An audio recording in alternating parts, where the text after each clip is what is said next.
quand j'ai commencé à rédiger le livre, j'avais en tête et j'avais cette volonté de faire quelque chose de très authentique, le plus fidèle de la réalité possible, pour que tout le monde puisse comprendre ce qu'on avait vécu à l'intérieur de l'école.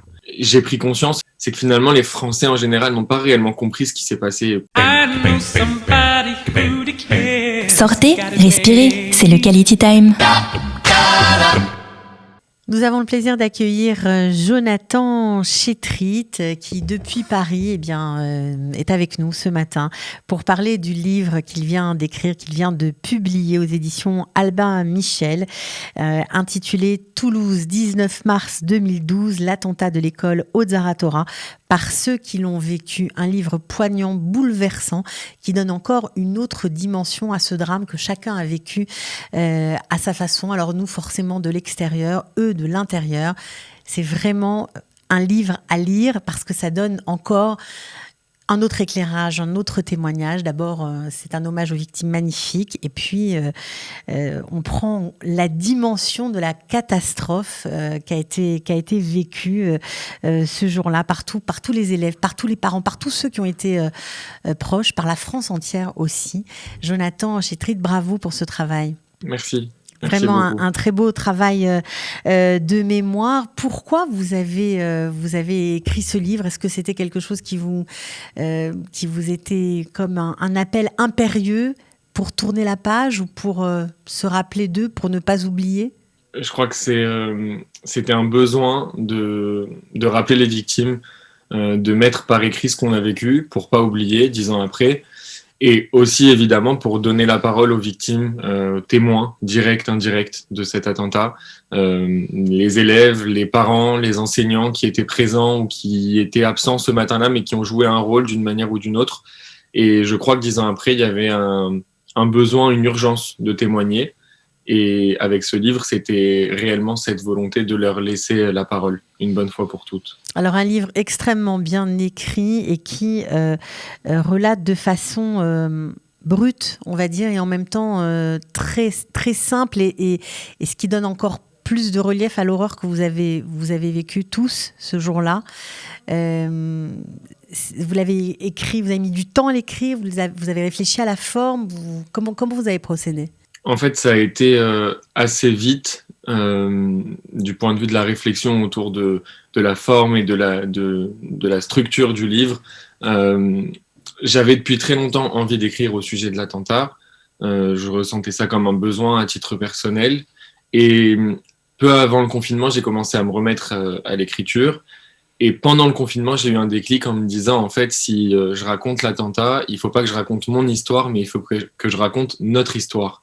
Parce que j'ai pas été seul à vivre ça, bien au contraire, on était très nombreux ce matin-là au sein de l'école et chacun a eu un rôle très déterminant au cours de cette matinée et des jours qui ont suivi et dans cette reconstruction qui est longue et on la vit ensemble. Et j'ai lancé un message, un appel finalement auprès de mes amis sur un groupe Facebook et tout de suite, très vite, j'ai eu énormément de retours qui étaient très positifs. Et les élèves m'ont dit merci de te lancer dans l'écriture, il fallait le faire, il fallait que quelqu'un le fasse, donc c'est super de le faire. Et très vite, les élèves m'ont demandé alors comment on fait si je veux témoigner, comment on fait, on s'appelle, j'écris.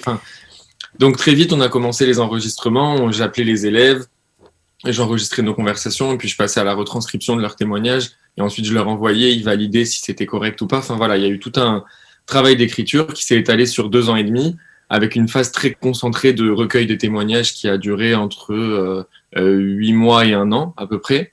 Et c'est cette partie-là, c'est cette partie-là qui est absolument bouleversante. Tout est bouleversant dans le livre parce que vous l'avez écrit en 3 parties. Vous parlez du procès, vous parlez du temps qui passe. Vous, bien sûr, 10 ans après, ça y est aussi. Mais vous commencez l'ouvrage par les témoignages de chacun et par l'emploi du temps de chacun. Qu'est-ce que chacun faisait à ce moment-là ? Comment ils se sont réveillés ? À quoi ils pensaient ? Pourquoi ils sont arrivés en retard ? Pourquoi ils étaient là à ce moment-là alors qu'ils n'auraient pas dû y être ? Enfin, c'est tout un comme un puzzle qui se construit devant nous et on se rend compte de la douleur de tous ces jeunes. Il y avait des petits, il y avait des plus grands, les parents, et on se rend compte que cette parole n'a jamais été dite en fait, que ces gens-là n'ont jamais vraiment parlé comme ça. Ça a dû être une grande libération pour eux. Ben, c'est ça, c'est que en fait la plupart des élèves, parents ou enseignants qui témoignent dans le livre le font pour la première fois, au moment où on s'appelle, au moment où je recueille où je récupère leurs paroles, leurs témoignages. Et c'est vrai qu'on a tous, heureusement, on a eu cette possibilité de parler entre nous, mais là, le fait de savoir que c'était dans le cadre d'un livre, ça a donné la possibilité aux élèves de vraiment se livrer entièrement et sans filtre. Parce qu'ils savaient qu'ils participaient finalement à la reconstruction ou à la reconstitution de l'histoire. Et donc, être sans filtre, tout raconter dans les détails pour justement permettre la reconstitution de cette histoire, ils savaient que c'était important et ils l'ont fait et ils ont joué le jeu. Et c'était la première fois pour certains et pour un grand nombre d'entre eux.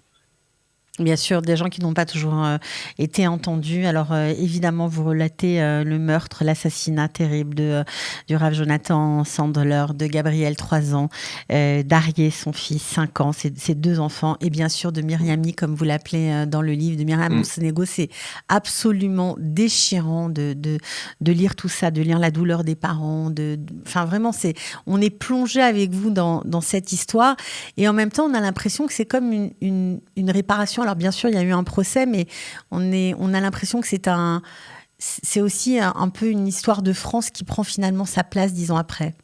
Je suis tout à fait d'accord avec vous. Je crois d'abord que quand j'ai commencé à rédiger le livre, j'avais en tête et j'avais cette volonté de faire quelque chose de très authentique, le plus fidèle de la réalité possible, pour que tout le monde puisse comprendre ce qu'on avait vécu à l'intérieur de l'école. Parce que avec le temps et en discutant avec les personnes extérieures à tout ça, j'ai pris conscience, et je pense que ça a été un sentiment partagé par beaucoup des élèves qui étaient présents ce matin-là, c'est que finalement les Français en général n'ont pas réellement compris ce qui s'est passé. Pour eux, le tireur n'est même pas rentré dans l'école, est resté vraiment quelques secondes et reparti. Finalement, la police est arrivée dans les minutes qui ont suivi, tout a été pris en charge et nous, on n'a rien vu. Et je crois qu'il y avait cette erreur, cette confusion. Vous avez tout vu. Le sang, mais je pense le massacre. C'est ça. Mais je pense qu'en général, les gens n'ont pas réellement compris ce qu'on avait vécu de l'intérieur. Et avec ce livre, c'était vraiment comme une sorte pas un appel à l'aide parce que c'est pas le mot, mais en tout cas une volonté de dire, voilà, comprenez bien ce qu'on a vécu, comprenez-le et lisez-le. Et c'était, à mon sens, le seul moyen de le partager, c'était par l'écrit, pour que les gens puissent vraiment s'approprier l'histoire quelque part aussi. Je pense qu'il y avait ce besoin-là. Cette année a marqué, bien sûr, les 10 ans de ce terrible attentat qui a changé, on va dire, le visage de la France à tout jamais, en tout cas de la France du 21e siècle. Il y a eu des commémorations vraiment très émouvantes, très bouleversantes. Et certains politiques ont dit « Nous n'avons pas pris la mesure de ce qui s'était passé il y a 10 ans ». Et je considère que cette phrase est très juste et je pense que c'est très important que des politiques puissent reconnaître 10 ans après qu'à mon sens, il y a eu une erreur dans la reconnaissance de cet attentat. Et je pense très clairement qu'en 2012, alors mis à part la communauté juive évidemment, mais les Français en général ne se sont pas forcément sentis touchés ni concernés par ce qui est en train de se passer en France. Et à mon sens, c'est dit dans le livre aussi, à mon sens, il fallait voir cet attentat comme précurseur finalement de tout ce que la France allait connaître ensuite en 2015 et dans les années qui ont suivi. Et malheureusement, je pense que le fait d'avoir parlé toujours d'écoles juives, d'avoir parlé d'enfants juifs, d'avoir parlé de militaires aussi, c'est tout un lexique qui a été employé et qui a empêché les Français vraiment de comprendre que finalement, quand on touchait à des enfants juifs, c'est à toute la France qu'on touchait. Vous parlez dans le livre avec beaucoup d'affection des disparus, notamment de Myriam Monsenego et de la famille Sandler. Vous parlez aussi d'Eva Sandler, avec qui vous viviez en fait. On se rend compte que vous étiez tous extrêmement proches puisqu'ils vivaient dans l'internat où vous étiez. Comment ils ont pris ce livre ? En tout cas, Eva et le papa de Jonathan Sandler. Bien. En fait, j'ai écrit le livre... J'ai d'abord écrit le livre et une fois que le livre était terminé, j'ai contacté les familles Monsonego et les familles Sandler en leur disant voilà ce que j'ai fait. Si vous voulez lire, vous avez le droit de le lire évidemment et s'il y a des choses que vous voulez modifier, vous me dites et je modifie sans discuter. Mais voilà, maintenant que c'est fait, j'ai besoin de votre accord avant de pouvoir le soumettre à des maisons d'édition ou autres. Et en fait, j'ai eu un accueil. J'ai tout de suite eu leur accord et leur soutien, sous réserve évidemment de ce qui pouvait être écrit dedans et qui pouvait peut-être être trop choquant ou voilà, aller à l'encontre de ce qu'ils voulaient faire, de ce que voulaient faire les familles Sandler et Monsonego. Mais tout de suite, j'ai tout de suite été encouragé et ça a été un soutien incroyable. Vous parlez du procès aussi dans ce livre. Alors le procès, non pas à travers les avocats, comme tout à chacun a pu voir la couverture médiatique de ce procès. Vous parlez vraiment de la façon dont vous, les jeunes, vous l'avez vécu. Un procès que vous avez attendu, ça a mis du temps, c'était long, comme si vous viviez avec cette chape à l'intérieur de vous jusqu'à temps que ça arrive. Tous les élèves qui ont réussi à y participer, parce qu'apparemment on comprend en vous disant que c'était pas facile de témoigner. C'est comme s'ils avaient enfin pu s'exprimer et non pas passer à autre chose, j'aime pas cette expression, mais disons avancer dans leur vie, continuer à vivre. Tout à fait. Le procès, c'est une étape dans la reconstruction. Et de toute façon, je dis que la reconstruction, c'est un long chemin et c'est jamais fini. Et il y a des étapes dans la reconstruction. Le procès en fait partie. Les 2 procès en font partie. Il y avait une réelle attente, je pense, de la part des élèves et même de la part des familles des victimes. Je crois quand même que justice soit faite, que justice soit rendue, d'obtenir certaines réponses aussi quand même sur l'organisation, sur le comment du pourquoi, même si on n'aura pas d'explication sur le pourquoi et on ne pourra jamais expliquer ses actes. Mais quand même, les procès permettent d'avoir des réponses à certains égards. Et pour les élèves, pour nous, on avait aussi cette attente, ce besoin d'y aller pour certains, d'obtenir des réponses. Et encore une fois, cette solidarité toujours entre nous qui nous a permis, je crois, de vivre et de surmonter ces audiences, ces journées de procès et d'audition qui étaient très longues, très douloureuses aussi.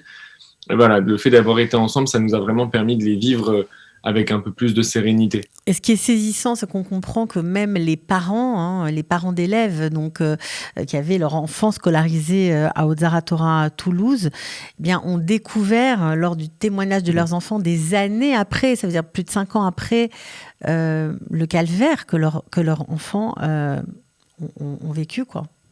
Ouais, Et mais je dis la culpabilité, c'est ça. Ouais. Beaucoup de choses. C'est vraiment très bien fait et on est avec vous, on allait tout le livre, on est vraiment embarqué avec vous.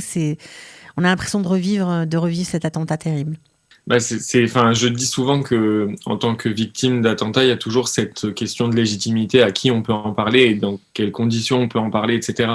Et je crois que, justement, quand certains élèves témoignent lors des procès et que les parents leur disent « mais tu m'as jamais raconté tout ça », c'est vraiment cette question de légitimité, finalement. Qu'est-ce que je peux te raconter à toi, mon papa ou ma maman, qui n'était pas présent et qui ne peut même pas imaginer ce que j'ai traversé et ce que j'ai vécu.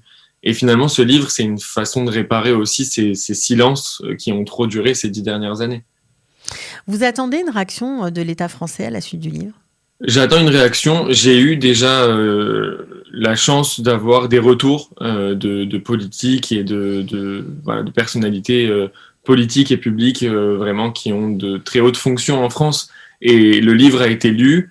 Je crois que le livre a eu l'effet attendu, c'est-à-dire une prise de conscience, peut-être même pas des excuses en tant que telles, mais le fait de reconnaître qu'en 2012 on n'a pas saisi l'ampleur de ce qui s'était passé, c'est une sorte de reconnaissance, voilà, de cette distance qui a été mise entre, voilà, comme je le disais, les Français et l'attentat. Maintenant, il y a des droits, j'en parle dans le livre, il y a des droits et des aides qu'on aurait pu avoir, qu'on n'a pas eu. Il y a le statut de pupille de la nation, notamment, qui nous a pas été attribué, alors que toutes les conditions étaient vérifiées, toutes les conditions requises. Par ignorance, parce que vous ne le saviez pas ?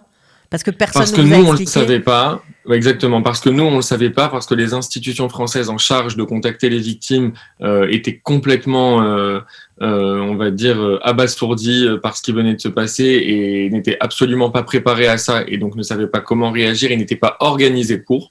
Voilà. Et ça a empêché les responsables à l'époque de prendre leur téléphone, d'appeler les victimes et de dire « vous savez que vous avez le droit d'être pupille de la nation, vous savez que vous avez le droit à telle et telle aide ». Ça n'a pas été fait.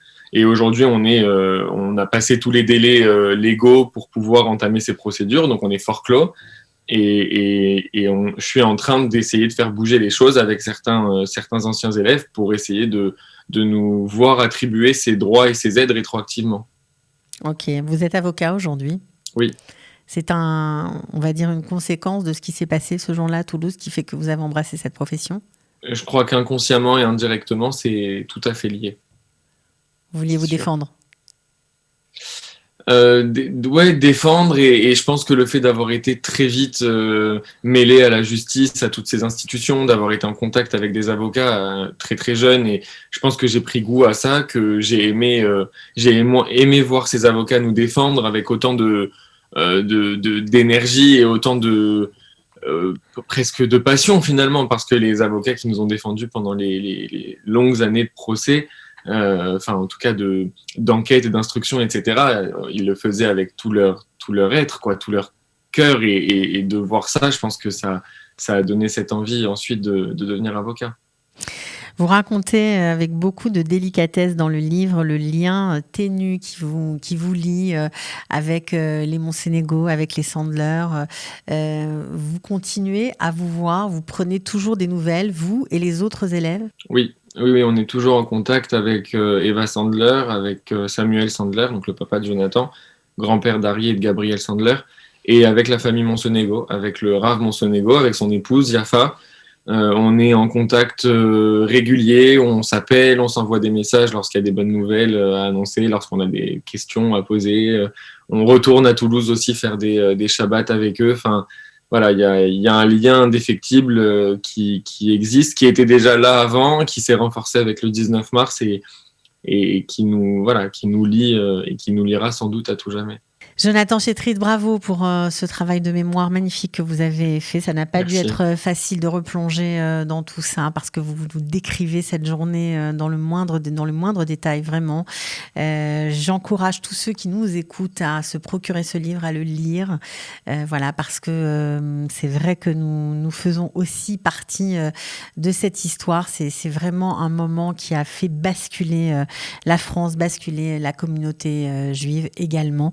J'espère que vous aurez de nombreux lecteurs. Vous le méritez vraiment. C'est un très bel ouvrage, bouleversant, poignant et très bien écrit, je le rappelle. Voilà, merci beaucoup en tout cas, Jonathan. Merci à vous. À bientôt. Merci à vous.